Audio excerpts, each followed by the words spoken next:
I'm going to assume that everybody can hear me just fine. I don't have a microphone. This is a small room. This is a small room that I teach in normally, so I think I can project pretty well. And of course, being a college professor, that means I can also talk too long. So what I'm going to propose to do is I read just a little bit from the book to give you a taste for how the book sounds or reads. And then I'm going to stop after about 10, 15 minutes. Now, I can always read more if you guys are totally enchanted with both my prose and my voice. That's not a problem. But maybe you have questions you'd like answered. How long did it take to write the book? Why? I can answer those questions as well. I didn't know we were going to have AV equipment, so obviously the Louisiana Book Festival has come a couple of notches in terms of technology since I was last here. So it just so happens that I have a collection of slides of boats by a particular maker that I could pull up rather quickly. And I'm just going to let that slideshow run in the background so you can see the various parts and pieces. But this is a boat sitting, as we say, in South Louisiana in the long grass, right? People have boat around. This is actually a perfectly good boat that's in for repair. In fact, I think that boat belongs to one of the guys I talk about in the book. That might be Randy Gossen's boat. I'm in for some maintenance work. So I'm just going to hit the play, and it may play, it may not. I don't know. And I thought I'd just read just a couple of few pages for about 10, 15 minutes and let you see what this book sounds like. And then we can talk about the book, we can talk about the boats, we can talk about crawfish, I don't know, whatever you want to talk about. This is the story of the crawfish boat, a very particular machine that seems to emerge on a particular landscape at a particular point in time. Because of these particularities, it might be tempting to see the story as confined, constrained in meaning and relevancy. But in order to understand how the boat came to be, we have to understand the landscape out of which it emerged. In order to understand the landscape, we have to see it as the people who live and work on it see it. In order to understand them, we need to listen to what they say and watch what they do. And that is never as easy as it sounds. But if there's a science in this, it is in the particularities.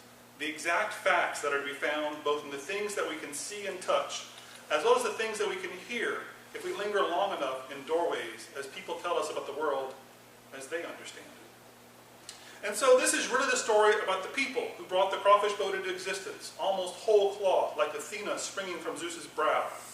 In telling this story, I am both reaching back into the past, as well as recounting events that happened only yesterday and will happen again tomorrow. The men who invented the crawfish boat were and are farmers and fabricators. They are ordinary men. They get up in the morning and walk or drive to their shops or equipment sheds, which in many instances are next door to their homes.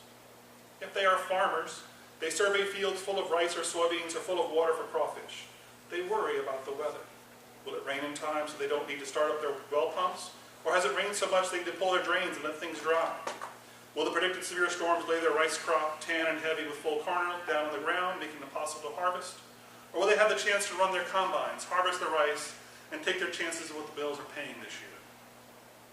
How they answer those questions will determine what tractor they climb into, what tool they attach to it, and how they proceed throughout their day. They will work mostly alone, on no one's clock but their own, in consultation with Mother Nature, whose indulgence they court and whose scorn they consider their fitful burden. If they are fabricators, they are already thinking about the jobs queued up for the day, fully knowing that at least one major and several minor emergencies will come barging into the shop to break up any neatly planned schedule. A farmer will need something tacked back together well enough to work for the time being, and they will need it now.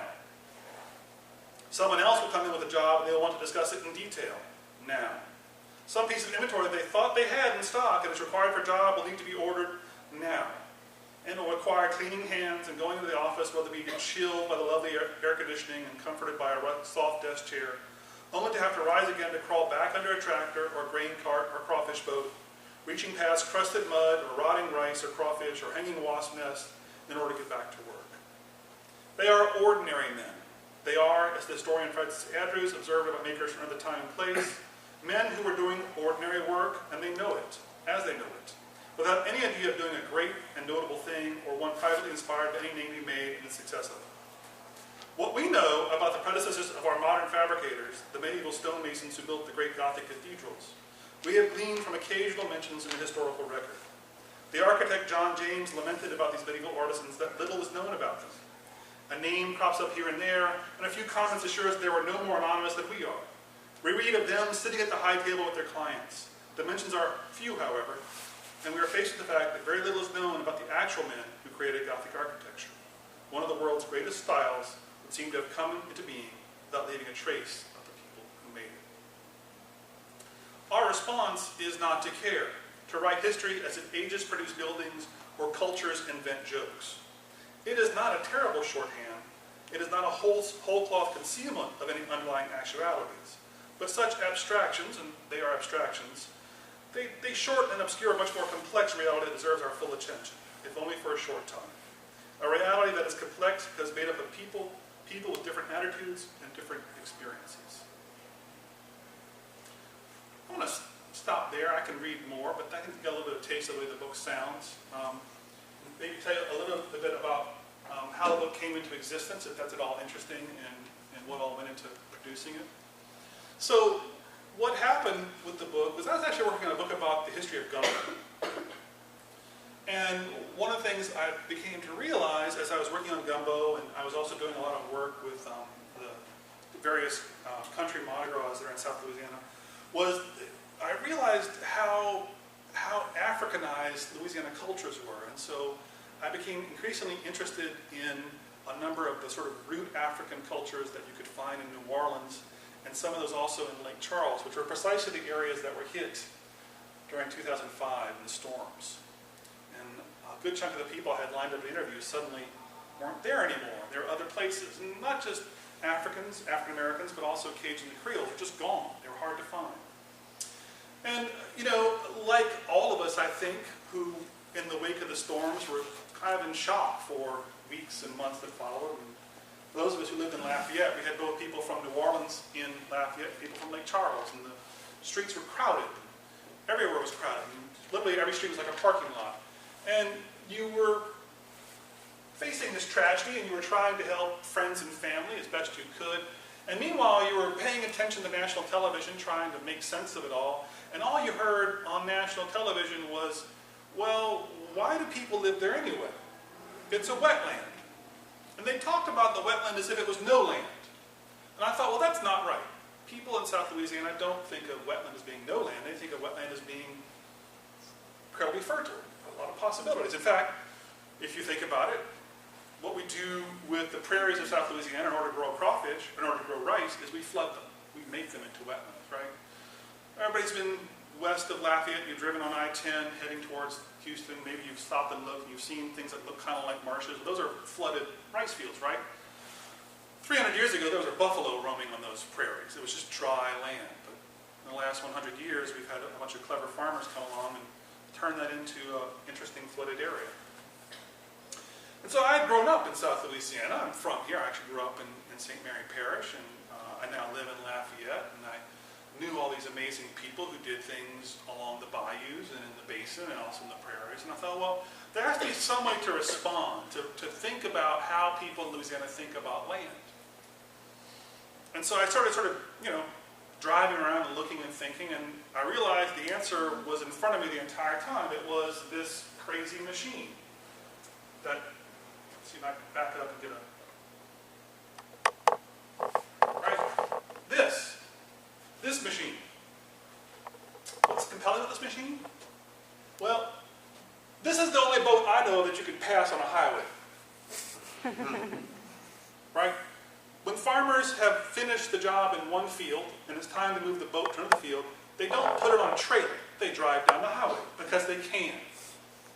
Because these front wheels, when you take that rear drive unit and push it down with a hydraulic ram, allows them to lift the boat up and drive it down the road. And I thought, well, there's my answer. That's how I can begin to have a conversation with a larger national concern that says wetlands are no land. I thought, well, that's not the way we think about it. It isn't the case in Louisiana that you have wetland versus dry land. What you have in Louisiana is whether you're pumping on or pumping off. Right? North of Vermilion Parish, you're largely pumping water on to flood it for rice.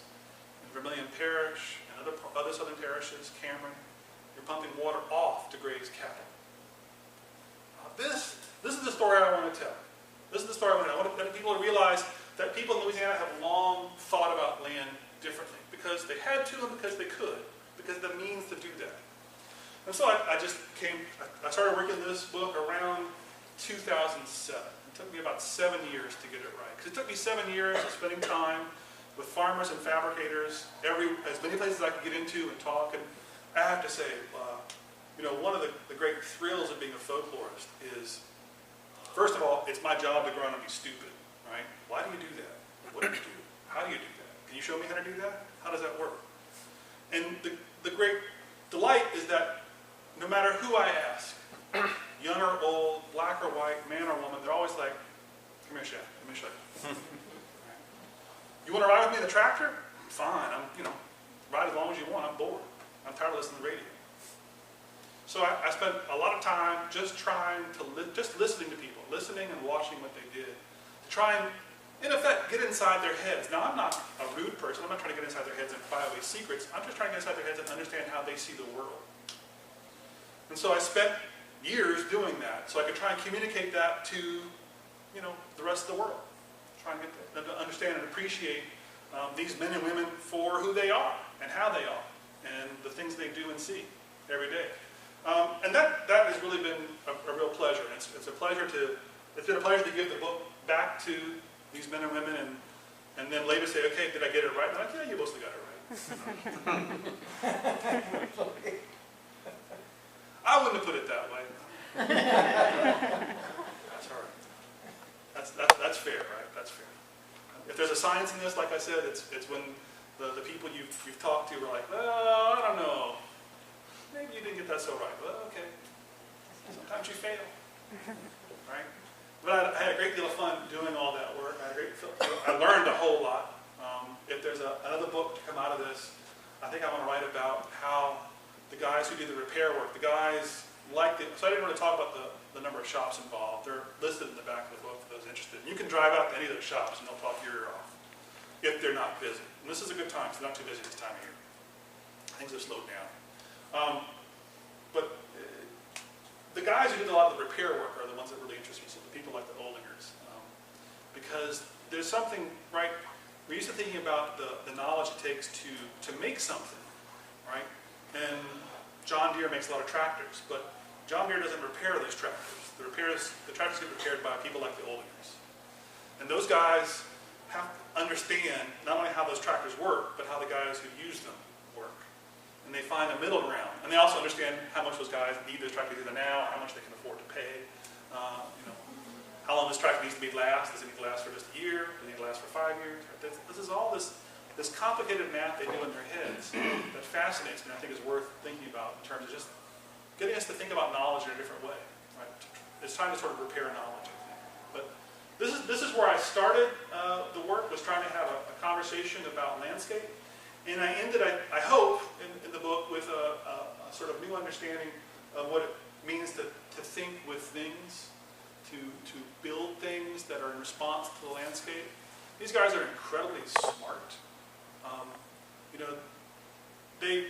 They'll joke with me about, oh, we're not so good with words. But I'm like, you need to be good with words. You need to be good with a welding torch. You need to know how to do things. And these guys can do math like you wouldn't believe. I once had a farmer calculate on the fly in his head. He said, that's a 36-acre cut, right? So for those of you who don't know, rice fields are divided up into a series of terraces that are called cuts. And they know pretty closely how much acreage each cut is. And we were just talking, and he said, that's a 36-acre cut. You'd have to have X amount of inches to raise it up this much.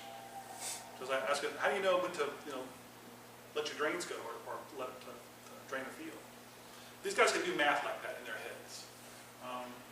Oldinger, I've seen when he's trying to repair a grain cart, you've got a complex quadrilateral sheet of metal has to be cut. He does this stuff with a compass. I still can't do it. He's explained it to me 3 or 4 times, and I still can't follow how he does it. He can do it in his head, in his hand in hand. So that's what the book's about. I love doing the book. Are there questions about the book, or the guys, or crawfish, or the boats? I'm happy to turn this more into a conversation. Yeah, sorry. I'm kind of puzzled because I never seen a book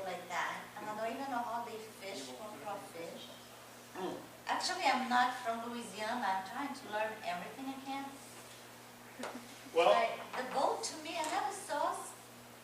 well, you won't see a boat like that anywhere else in the world. Here, I'll show you. There's some pictures at the very beginning of the book. So what happens is, so those of you who don't know, so they flood the fields. And a rice cut that has been flooded for crawfish will be anywhere from 12 to 24 inches deep. Depends on the farmer and preferences and things like that. And they're going to run that boat in that field. And you can see where the water line is. So that brown line is where the water line is. And you can't see it here, it's obscure. There's a big steel wheel that's driven by hydraulic motors. And that steel wheel sits in the bottom of the field, and it engages the actual mud in the bottom of that field. Oh. So it's a very precise driving. And they drive it, there's a set of pedals that are on a swivel. And they drive it with their feet. And essentially what he's going to do, he's going to start a run with a crawfish trap. So, about a 6, 8 inch, 8 to 10 inch. About 10 inches square. Yeah. Usually tubular I've seen nowadays. Yeah. They make, it's a pyramidal trap. It has 3 corners on the bottom. Each corner has a funnel, and then they put some bait in that, and the crawfish get in and they can't get out. So those traps will sit level, or they have a pole on them that they can stick in the ground. And they start with the trap, and the guy has a boat, and he's running it, and the traps are coming along the right side of the boat. He's going to plant a trap, that newly set up trap, in the ground just ahead of the trap he's going to pick up. Put that down, pick this trap up. He has that sorting table right in front of him. It's an amazing machine. I mean, the man-machine combination is pretty powerful. He's going to shake that trap into that sorting table. He's going to rebait the trap. While he's waiting for the next trap to come up, he's going to swirl out the trash, pick it out. He's going to sort his crawfish, if he's into that, into the various bags. The bags hang off each of these little chutes here. As the bag gets full, he'll close the chute so he doesn't push any more crawfish in there. And then he's going to, if he's fishing with artificial bait later in the season, early in the season they're using what are called pokies or menhaden. It's a very oily, chopped up fish, very stinky. He's going to grab that and shove it in that trap and do the whole process all over again. And he'll do that, for a couple hundred traps in a cut and go on to the next set of At what trap. point does he deal with the snakes that come out? Just roll the fly. Most of these guys have on. I mean, this is tough work. They got to have rubber gloves on to mess with all this. It's cold. Oh goodness. Yeah, snakes. They're not really worried about snakes at that point. They just want to get through some of them. One guy named Randy Ghost. This is his meditation time. He does this for fun, which impresses me because on a cold, windy day like today, if the clouds come over, that wind coming across those fields just knock you dead. But he just loves it. When was the first one built, and where was it made at? Because I don't remember when I was a kid. It was after college that they came out. Well, there are a whole lot of people doing all kinds of crazy things in the mid to late 70s. So here's the interesting part. This is the part that I kind of touch on in the book, and if I had more time, I would have explored this more. But at the same time that people were experimenting with what becomes the Go Devil, right? So Warren Coco built the first Go Devil in about 1978. Well, these guys are going to play with this, and actually what they're doing is they're going to the local Sears, and they're buying garden tillers. They're taking the garden tiller part off, and they're putting on cleated wheels, and they're going to drop that tiller off the back of the boat, and they're going to run their boats that way. But the problem with the garden tiller is the mechanisms, the gears inside a garden tiller were made of brass, and brass doesn't hold up very well. So they wear those things out in about 6 months to a year. Well, these guys would go back to Sears and say, look, it broke. Give me another one. Eventually Sears caught on and said, not doing that. And there are a bunch of other things. But the modern crawfish boat, the hydraulic boat, 1982. The first one that we know was working was one built by Ted Hobbits. Ted lives in Laurelville. His brother Bruno had some sort of weird rig with a worm gear on it. And Ted thought, I'm going to make me something like that, but I'm going to do it with hydraulics. Now Ted is an LSU graduate. He's an engineering guy. He's a formally trained engineer. he said his real education came when he spent 4 years in the Pittsburgh paint plant over in Sulphur. He said, those guys who ran that line taught me how to do hydraulics. So he was a hydraulics guy. Now, the interesting thing is, so it's almost co-invented. Maurice Benoit, who lives over near Morris, south of Mermentau and Right. Jennings, Yeah. had a boat also in the water at the same time as Ted had a boat. But Maurice couldn't figure out how to get the boat to go slow enough. It was Ted who figured out the gearing on the hydraulic motors to get it to go slow enough. So Maurice's boat would go, it just went too fast. So when Maurice used to, he and Lawrence Kramer were the ones who came up with the idea of having a crawfish field day. So you're from that part of the world. There's a lot of agricultural field days the various stations put on. So every year, the LSU agricultural station, the rice station that's between Crowley and Rain, puts on a field day. You go out, farmers go out there, and they learn about the newest strains, they learn about the newest fertilizers, the newest herbicides, they get the news from the political world, it's always, whoever's in Congress comes and talks about the Farm Bill and how it's going to change everything, but that never happened, right? But a couple of guys, Maurice Benoit, ex-Air Force man who was teaching vocational agricultural shops in local high schools, and Lawrence Kramer, also a local educator, decided to set up a field day for crawfish. And Maurice went there, and he said he saw Ted's boat, because Ted said he would display it. They brought in this guy, Amos Rappaport from Texas, who had a kind of lunar buggy contraption, where you sat like this in the boat, and you take the crawfish traps this way. And nobody thought that was anything to look at. But when they saw Ted's boat, Hobbitz's boat, they're like, oh, Hobbitz said he had a bunch of people right away. And then when people found out Maurice had just made a boat too, they're like, and the thing is, what's so funny is neither man wanted to be a builder.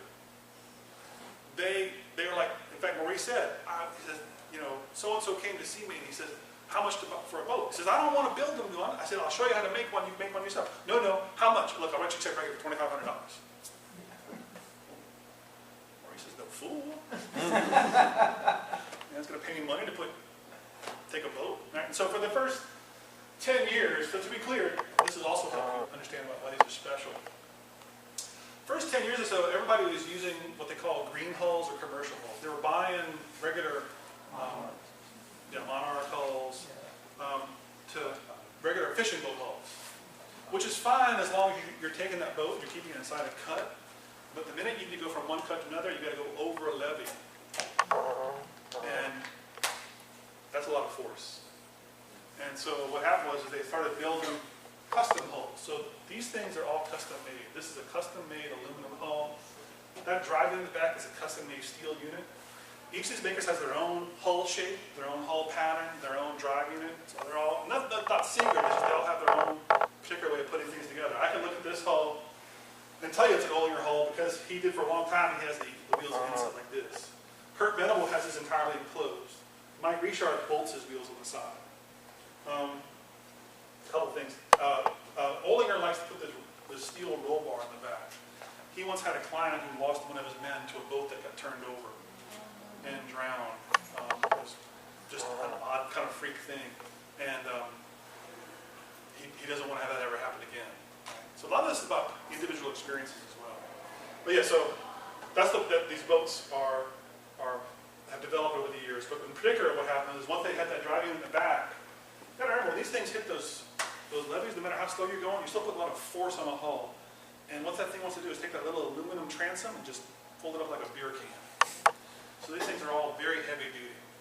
And that's made them really powerful. In fact, made them so powerful that the guys, so Jared Olinger is the first guy to put the wheels in the front. And he didn't do that just uninspired. What happened was he had farmers kept bringing him boats, and the front of the hulls were all worn out. He's like, what are y'all doing that you're wearing the hulls out? They said, well, we got a cut. We just drive them down the road on those gravel roads. But even asphalt, well, aluminum is soft. You can wear aluminum real easy. I've seen aluminum hulls on these boats get worn just where a hydraulic hose just rests there. And over the years, it'll just wear that aluminum out. So that's when, mean, journalist says, well, I thought as long as they're on the road, I might as well put wheels in the front. Well, the other guys are putting wheels, right? Same thing happens in the back here on the cleats. Now, everybody puts little bits of steel rod or rebar to help reinforce the cleats. Kurt Venable started doing that because the cleats were wearing out too fast, especially when they were on the boats in the sand, on sandy soil. So on clay, no big deal. On sand, they wear the cleats off, and people bring them back. He could make, thank you, he could make money doing that, but those guys want to make boats. They don't want us to do all the repair work. So he put the cleats on there. And it turns out he put those little reinforced cleats on there, on the cleats, they actually ride better, and they don't dig as much into the bottom of the field. So little things like that, they just slowly, everybody sees that, and everybody adopts that. And that's how the boats slowly get to be these really modern, amazing things like this. I see there's only one seat, so it's only one person rides the boat? Yeah. That's a one-man operation? Yeah. I mean, and that from their point of view is the efficiency. Right. One man can do 400 acres in a day. That's a lot of traps. That's a lot of crawfish. Yes, How ma'am. long is the season? Sure, you asked that earlier. I'm sorry. Depends on the farmer and the preference in terms of on the year. Some farmers will start as early as November, so they'll start pretty soon because the price is so high. Right? They can get $2.50, $3 a pound for crawfish. That's to the middleman. Most farmers won't start till January, and they'll run until It's all cold weather. mostly, yeah. Oh yeah, it's cold. Imagine They'll run into May. Some guys will run into June now because they're still getting a good price. I mean, right now the guys who are making a lot of money are the guys who are selling to Houston, Dallas, Jackson. Some guys are selling even as far as Chicago, and they're running their own trucks. Money's there. People are buying. Now, It's a none of cash this is crop. wild crawfish. This is all farmed crawfish. They're mine. No, I'm just wondering, does it adapt to wild crawfish? This is all rice form crawfish as opposed to chapelai crawfish. Yeah. That means out of the. They don't run that Yeah. chapelai. Yeah, these aren't. So you don't run these boats in the Chapel Basin, no ma'am. But That's what I was wondering. they're the same crawfish. These crawfish, they live on the same thing. They live on basically. Yeah, right. But we do call them farmed crawfish, right? It's the same way with catfish. I mean, it's farmed catfish and then there's. But farm catfish have a much more of an infrastructure in place. These are basically. Okay. These guys were essentially started with cultivating crawfish that were already in their rice fields. So they were already there. They're invasive. Right. And so they're simply taking advantage of an invader and selling it. Oh, they If need you to ask that provide a little question- food to them. If you ask that question to a wild crawfish producer, he'll say, "Man, yeah, that's farming. That ain't." I myself for years thought basin was better. You know what? It's all good as long as it comes from Louisiana. You know the guys are making some It's decent all money. in your perspective. Yes, ma'am. We have one more question, I think. When they move the boats, you said they drop that rear wheel? Mhm. Do they drive that down a highway? Yes, ma'am. It doesn't This- damage the highway? Hmm? It doesn't damage the highway? No, the boats are not that heavy compared to the big trucks that are on there. This is a 25 horsepower engine. It's driving a hydraulic pump. This is a hydraulic reservoir that feeds it. That will let them use rams, hydraulic rams, to steer the boat.